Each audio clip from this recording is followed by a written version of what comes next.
how it puffs up when it's fully cooked. Hi, நம்ம இன்றைக்கி பார்க்க போகிறது வெங்காய வடவம். எப்படி செய்கிறதுன்னு பார்க்கலாமா?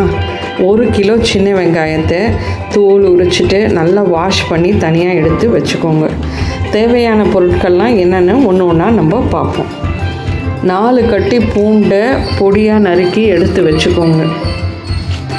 1/4 கப்பு சீரகம், 1/4 கப்பு கடுகு, 1/4க்கு கொஞ்சம் குறைவாக வெந்தயம், 1 கப்பு உளுந்து, 1 கைப்பிடி அளவுக்கு கருவேப்பிலையை பொடியாக நறுக்கி எடுத்து வச்சுக்கோங்க.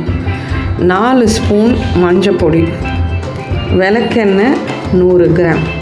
இவ்வளோ தான் தேவையான பொருட்கள்.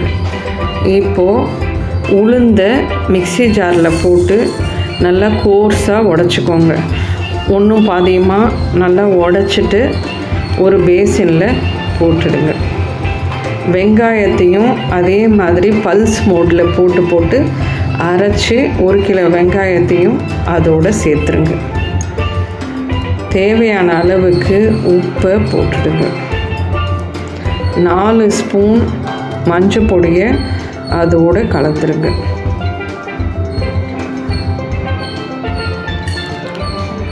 ஒரு கைப்பிடி கருவேப்பிலையை பொடியாக நறுக்கி அதோடு சேர்த்துருங்க. 1/4 டம்ளர் கடுகையும் அதோடு சேர்த்துருங்க.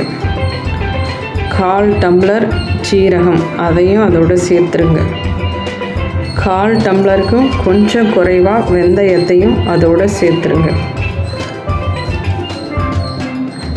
4 கட்டி பூண்டை தோலோடையே கூட நறுக்கி போட்டுடலாம். அப்புறம் 100 கிராம் விளக்கெண்ணெயை அதோட ஊற்றிடுங்க. ஊற்றிட்டு எல்லாத்தையும் நல்லா கலந்து விடுங்க. இதை நைட்டு நம்ம பிசைஞ்சு வச்சிட்டோன்னா மறுநாள் காலையில் உருண்டுறதுக்கு வசதியாக இருக்கும்.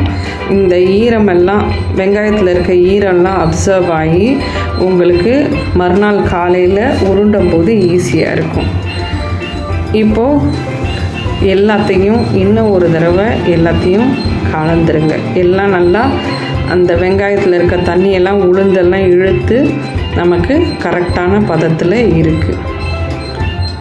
இப்போது இதை உருண்டி வைக்க வேண்டியதுதான். 1 கிலோ வெங்காயத்துக்கு ஒரு 65லேருந்து 70 உருண்டை தாராளமாக வரும்.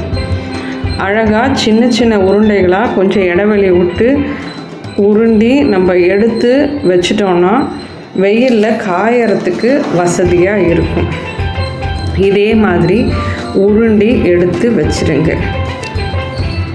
வெயிலில் நம்ம வச்சு தான் எடுக்கணும்.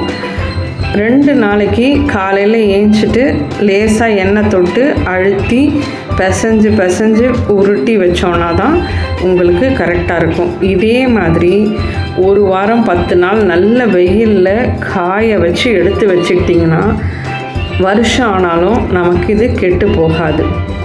வெங்காய வடவம் செய்கிறது ரொம்ப சுலபமான வேலை. இங்கே பாருங்கள், நல்லா காஞ்சிருச்சு. இது உங்களுக்கு நல்லா இருக்கும், வருஷத்துக்கும் வீணாக போகாமல் இருக்கும். பொரிச்ச குழம்பு, புளிக்குழம்பு வைக்கிறதுக்கெல்லாம் இந்த வடவம் தாளிச்சோன்னா சுவையாக இருக்கும். அதனால் ஈஸியாக இருக்கும். ட்ரை பண்ணி பாருங்கள், ரொம்ப சிம்பிள். அவ்வளோதான்.